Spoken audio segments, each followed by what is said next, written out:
For the best prices and service on Pokemon TCG singles and products, check out ccgcastle.com and use promo code Evolutionaries-5 for 5% off your next order. Hello, Pokemon fans! I'm Professor K for the Pokemon Evolutionaries, and we're back for another Deck Tech Thursday, and this time we are going to finally be able to profile an official Pokemon Evolutionaries deck. It is time that Pokemon has finally made cards that can work together in a deck featuring both of our mascots. So that means Greninja GX, Zoroark GX, aka the Pokemon Evolutionaries deck, is finally a thing. Now, granted, it is probably not going to be a top tier deck, maybe not even tier 2, but tier 2.5, tier 3, absolutely. I think it has that much potential anyways. So let's take a look at this deck and see how it works. So first and foremost, we're going to be looking at 4 copies of Zora. So Zorua obviously is a very important thing if we want to play Zoroark. Again, we're playing the one from Shining Legends. It just is the best one. It does have an attack that uses double colorless in a pinch, but really we just don't want to be doing that. It's just there because we need Zoroark. So we got 4 copies of that, followed by 4 copies of Zoroark GX. Granted, there is a ton of fighting Pokemon out there now, and it's very scary for Zoroark. It's a very scary world for Zoroark indeed. But if you play your cards right, sometimes you don't have to worry about it nearly as much as you might think. Of course, we still want to play Zoroark because of the trade ability, very important for consistency. Being able to pitch 1 card and drawing 2 is always good. Riotous Beating still is a great attack, 20 damage for each Pokemon in play on your side of the field. Up to 120 without any boost of like Choice Band or anything like that. And we don't even worry about Trickster because we don't play any Dark Energy. So this is the main attacker of the deck still. So that's important to notate for sure. We have ways of boosting that damage though. So next up, let's look at our Greninja lineup. We're gonna play 1 copy of this Froakie. It's 60 HP. It's a little bit tricky because Buzzle has a way of still being able to knock this out if it's in the active. So that's why we only play 1 of him. Bubble is still a good attack though if we have to. For a single water energy, flip a coin. If heads, your opponent's active is now paralyzed. So if they don't have a way to get out of it, you bought yourself a turn, and that's important. So we have 1 of that Froakie, and we have 3 of the Froakie from Forbidden Light, 70 HP. This is a little bit harder to hit those numbers for Buzzle's first attack. Doing 30 to the active, and then basing it off of 20 off of Deancey, that's another 20, and they have to have the strong energy. And a lot of times that's not gonna happen, but it can. It's not impossible, but we have a better chance of surviving if they're missing 1 of those pieces. So 70 HP Froakie, the attacks are pretty much irrelevant on this one. There's nothing good, nothing that's gonna benefit you. Bubble is the only one that would have benefited you at all. So we're actually just gonna put that down like this, I guess, just to kind of notate the difference between the Froakies and save us some room. All right, next up, now we're starting to get into the things that have some relevancy. 4 copies of Frogadier. It has an ability, Gale Shuriken. When you play this Pokemon from your hand to evolve 1 of your Pokemon during your turn, you may put 2 damage counters on them on 1 of your opponent's Pokemon. So this is how we're gonna boost our damage from Zoroark's attack. So again, we're talking base damage 120. If you're able to evolve a couple of Froakies, then there's 130, 140, 150, 160. Choice Band hits 190. So, I mean, you're dealing 190 there. A few things are 190 or less that are important to be able to knock out. So you can do it in 1 shot now with a full bench, even without really doing a whole lot. You know, Choice Band and 2 Frogadier is a big deal. We also play 1 copy of Greninja from Breakpoint because it's still really good. Shadow Stitching shuts down abilities by attacking for a single colorless, dealing 40 damage, and your opponent has no abilities in any part of their gameplay. Not in their hand, discard pile, none of that stuff. So no abilities whatsoever, including cards that come into play on that turn. We also have a decent attack, Moonlight Slash, 60, and you return a water energy from this Pokemon to your hand and deal 20 more. That's 80, that's 110 with a Choice Band, so it can actually take knockouts after sweeping up from a Zoroark or something like that as well. It does have 130 HP and free retreat as well, so that's not too bad. Also, we have 2 copies of Greninja GX. The ability Shuriken Flurry places 3 damage counters on 1 of your opponent's Pokemon when you evolve into this Greninja. So you're basically able to go 20 and then 30 on the next turn. So you're placing damage across the board and you're spreading it out so you can set up knockouts with Zoroark. It has a couple of attacks of its own that are pretty decent. The only GX attack in this deck that you're going to end up using potentially is Shadowy Hunter. It does 130 damage to one of your opponent's benched Pokemon. So you can set up a knockout on something big on the bench that's getting powered up, and you can just go and hit it with Shadowy Hunter for 130. Now, if you have a choice band, it has to be on the active in order to deal that extra 30. So you can't hit for 130 with a choice band to the bench. You can only do it to the active. So if you're trying to knock out the active, you can, of course, hit for 160 with a choice band, but the benched, you cannot apply tool cards like that, or weakness, or resistance. So that's one thing you can do. And then if it survives that turn, you can Haze Slash the next turn for 110 and shuffle this Pokemon and all cards attached to it into your deck. So even though it's got damage on it, if they don't knock it out, you can Haze Slash and get it back out of play and start over again and start recycling your Greninjas. So we're gonna put that here like this to separate the difference between that Greninja. So Zoroark and Greninja, the synergy is already there. You see what we're going for. We also play a copy of Mew EX. This is for anything that's Psychic weak. This is really important. Versatile's ability. You can use the attacks of any Pokemon in play, both yours and your opponent's, if you have the necessary energy required. So this is gonna hit things with Psychic Energy weakness, or I'm sorry, Psychic Pokemon weakness. You can use any of your attacks as long as you have the right energy. You can Riotous Beating for knockout weakness. You can use Haze Slash if you wanted to. You can shuffle it back in. You can do just about anything, really. So that's basically what it's there for, though. It's just to hit things for weakness, to hit those magic numbers even easier. We also play 3 copies of Tapu Lele GX. Of course, Energy Drive is always a good attack, but we're mainly playing this for Wonder Tag, putting it on the bench, search for a supporter, put it in our hands, and shuffle the deck. That's what Lele is all about, but always a good attacker. So, you got 3 of those. If only it hit for weakness, though, then we wouldn't need Mew. Just saying. All right, on to our supporter cards. We have 3 copies of Bridget because setting up this deck is unbelievably important. If you don't set up, you're gonna lose.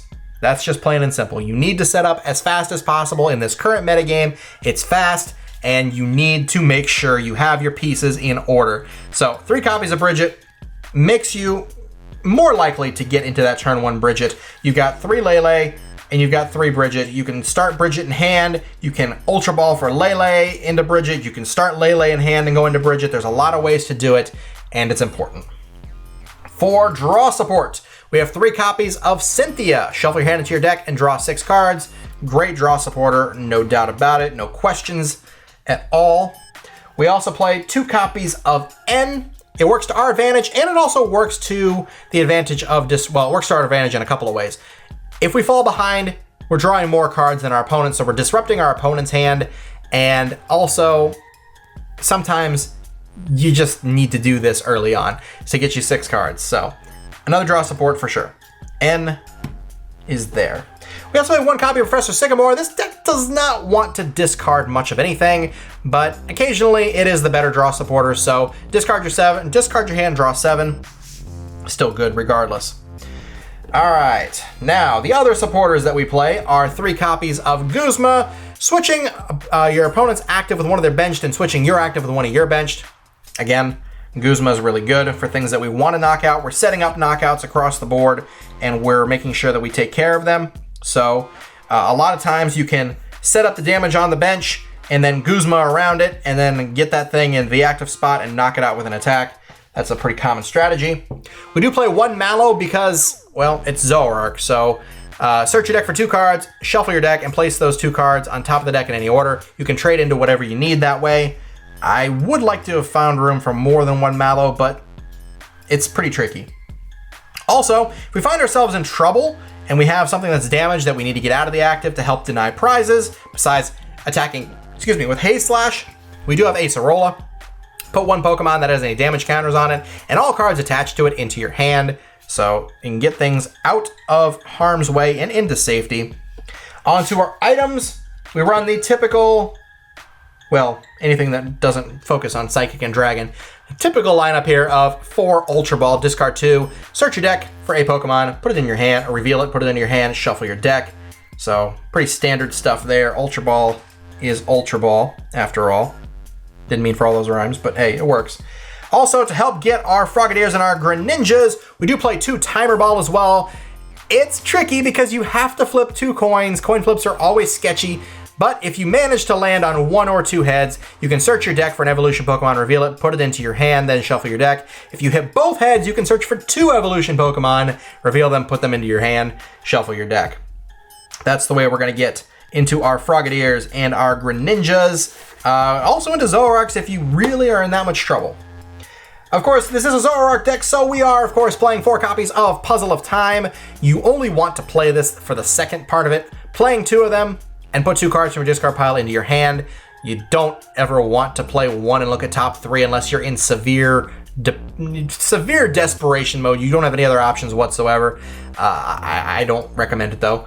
But definitely want to go for that second effect so we can get cards back out of the discard pile and recycle them.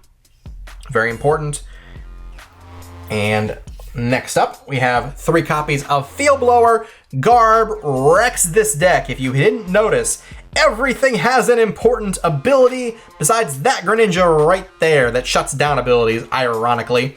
Garb stops our Mew, it stops us for searching for supporters, it stops our Gale Shuriken, our Shuriken Flurry, and our trade. So we can't have that happening. We need to make sure that we have ways around it. 3 copies of Field Blower is just too important. Choose up to 2 and any combination of Pokemon tool cards and stadium cards in play, yours or your opponent's, and discard them.